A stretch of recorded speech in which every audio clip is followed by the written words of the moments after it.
मोदी हरियाणा सरकार हरियाणा सरकार हरियाणा सरकार पंजाब शराब पंजाब शराब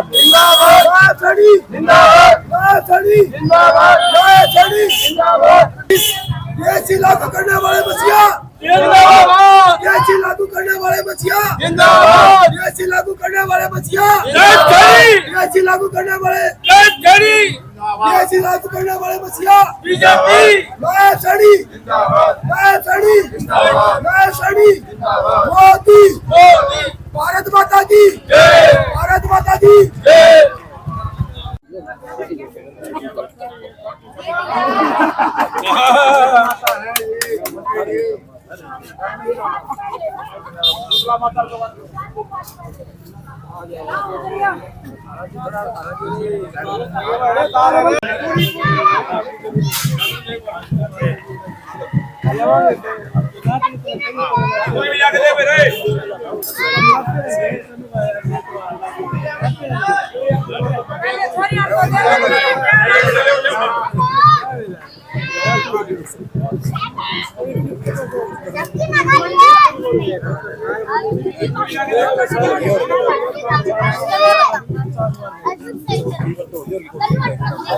बुला ले मेरी बुला ले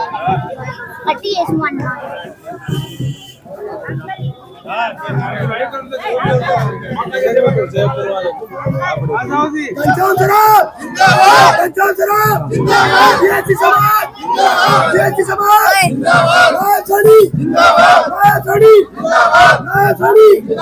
नरेंद्र मोदी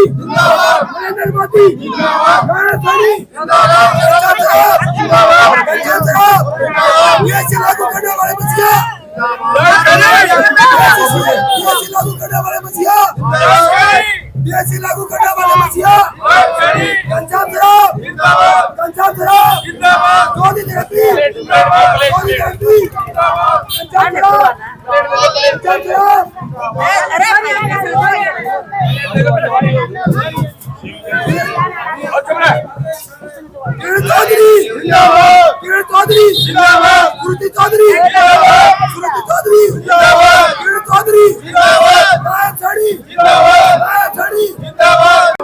आप डीएससी समाज के बारे में क्या कहना चाहिए? मैं तो ये कहना चाहता हूँ कि जिस प्रकार से सुप्रीम कोर्ट ने एक निर्णय दिया डीएससी समाज के बारे में और आज हरियाणा सरकार ने उनको अपना जो वादा किया था वो वादा पूरा करके दिखा दिया।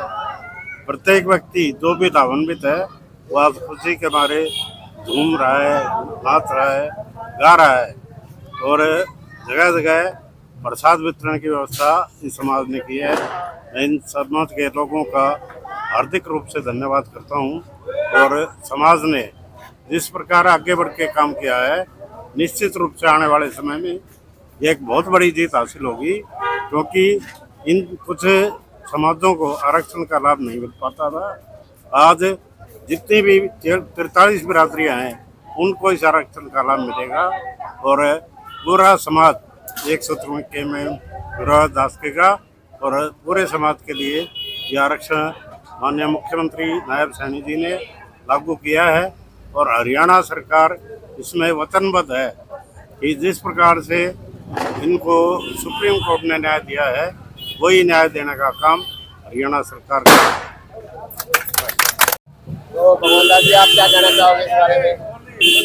जो आज जो प्रोग्राम जो होया है ये हमारा एक डीएससी समाज जो था, जो पिछड़ा जो समाज था, वो हमारे सीएम साहब ने नायब सैनी जी ने एक डीएससी का हमारा सुप्रीम कोर्ट में फैसला आया था 1 तारीख का, वो हमारा जो सीएम साहब ने हाँ भरी थी बीजेपी सरकार ने कि भी हमारी जो सरकार आ गई तो हम आपका डीएससी लागू कर देंगे।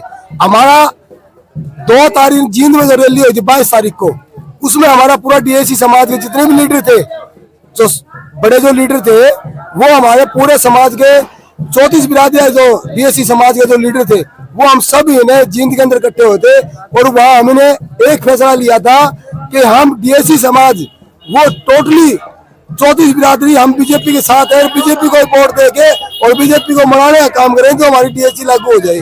वो हमने काम किया डीएससी समाज ने, वो एक काम हमारे साथ बीजेपी सरकार ने नायब सैनी जी ने बैठते कल पहले बाद में कुर्सी बैठे, पहले खड़े खड़े उसने अपना डीएससी लागू कर दिया। और डीएससी लागू करने से डीएससी समाज के जितने भी चौथी बिरादरी के जो बच्चे हैं वो कल देश में के बच्चे लगे हैं, चाहे वो किसी बिरादरी का हो, डीएससी का लगे, सारी बिरादरी डीएससी के टोटल लगे। ये नहीं है भाई जो पहला होया करता एक दूसरा खा दिया करता, नहीं, ऐसा नहीं हुआ है। सरकार के अंदर बिना पर्ची बिना खर्ची कोई पैसा नहीं लगा। एक गांव में थे बाप बेटा मजदूरी करते थे, उनका आज हमें पता लगा है वो बच्चे भी उसके घर से 3 लगे और बढ़िया पोस्ट पर लगे, जो बेचारा मकान भी ढंग का नहीं है। और इसके अंदर हम बीजेपी के जितने भी एमपी एमएलए हैं उनका सभी का धन्यवाद करते हैं।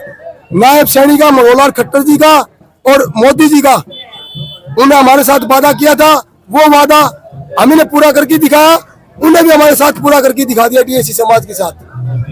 और जितने भी एमपी एमएलए हैं हम उनसे डीएससी समाज हाथ जोड़ के उनका धन्यवाद करते हैं। और जितने भी हमारे भिवानी के हैं, घनश्याम शराफ जी हैं, इन्हें हमारे से बहुत साथ दिया, चौधरी धर्मवीर है, मैडम किरण चौधरी है, मैं सभी का हम धन्यवाद करते हैं। जहाँ जहाँ जो एमपी एमएलए बीजेपी के और डीएससी समाज आगे भी ऐसा है मौका देते रहेंगे। डीएससी समाज नहीं पिछड़ेगा। अब जो कांग्रेस ने कहा, भाई राहुल ने कहा विदेश में जाके कि मैं डीएससी का आरक्षण खत्म कर दूंगा और बीसीए खत्म कर दूंगा, उसने तो खत्म करे नहीं, बाकी वो जरूरी हमने खत्म कर दिए डीएससी समाज ने। और आगे भी हम ये कह रहे हैं कि जो हमारे साथ जो गद्दारी करेगा हम उसके साथ गद्दारी करेंगे। जो हमारा को हक छीनेगा तो हम हमारा हक से उसका ज्यादा छीन लेंगे। मैं हरियाणा स्वतंत्रता सेनानी सम्मान समिति का सदस्य रहा हूँ। आज जो बीजेपी सरकार आई है वो बहुत ही दमक से आई है, और इतने दमक से आई है कि हमारे जो अनुसूचित जाति के जो वर्ग 42 कौम के हैं वो आज इतने खुश हैं जिसकी कोई अंत नहीं। वादा निभाया नायब सैनी ने, वादा निभाया घनश्याम जी ने, वादा निभाया देश के प्रधानमंत्री ने। आज एक इतनी बड़ी खुशी है कि आपको बयान नहीं कर सकता। लेकिन कहीं ना कहीं तो चूक होती है।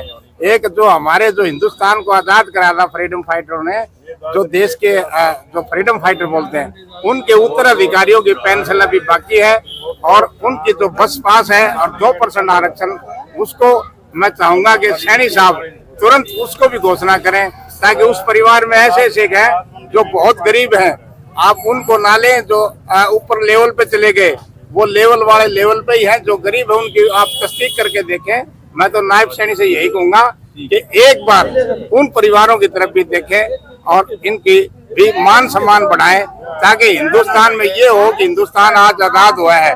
अभी तक मैं तो आजाद समझता नहीं, क्योंकि आज मैं भी परेशान हूँ। अपाहिज हूँ, पेंशन नहीं मिलती, तो पेंशन और राज्य दे रहे हैं, आप उनका बायोडाटा देख के हमें पेंशन और 2% आरक्षण और सीधा बस पास एक सहयोगी। मैं नायब सैनी जी का, प्रधानमंत्री जी का, विधायक जी का, किरण चौधरी का, सुरीति चौधरी का, एमपी साहब का, डबल एमपी हमारे भिवानी में, और 1 मंत्री और 5 एमएलए। पहली बार दादरी से एक ऐसा आया है जो कभी राज का हिस्से में आया ही नहीं, आज वो राज के हिस्से का है बीजेपी का। आप धमक से देखो, आप जिस इन्होंने जो काम किया, वादा किया, वो हमारी बिरादरी ने काम किया, और इन्होंने भी एकदम धमाके से बम फोड़ दिया, ऐसा फोड़ा कि सभी के घरों में रोशनी आ गई। मैं धन्यवाद, जय हिंद, इतना ही कहूंगा। और मैं तो यही कहूंगा जल्द से जल्द इन फ्रीडम फाइटर परिवारों की तरफ भी ध्यान करें। हर्ष और उल्लास का समय है। सुप्रीम कोर्ट ने, हम सबसे पहले धन्यवाद सुप्रीम कोर्ट का करेंगे, जिन्होंने आरक्षण के अंदर आरक्षण वर्गीकरण बहाल किया। सबसे पहले सुप्रीम कोर्ट का धन्यवाद। उसके पास हरियाणा सरकार का, मोदी जी का, सभी का धन्यवाद करते हैं कि उन्होंने कुर्सी पे बैठते ही पहली कलम से हरियाणा के अंदर आरक्षण लागू कर दिया है। हमारा जो 20% था उसका 10% हमें लागू दे दिया। इस खुशी के अंदर सभी भाई बहन इकट्ठे होकर प्रसाद भंडारे का आयोजन किया गया है। आपका क्या नाम है? मेरा नाम अनिल कुमार, गाणक समाज।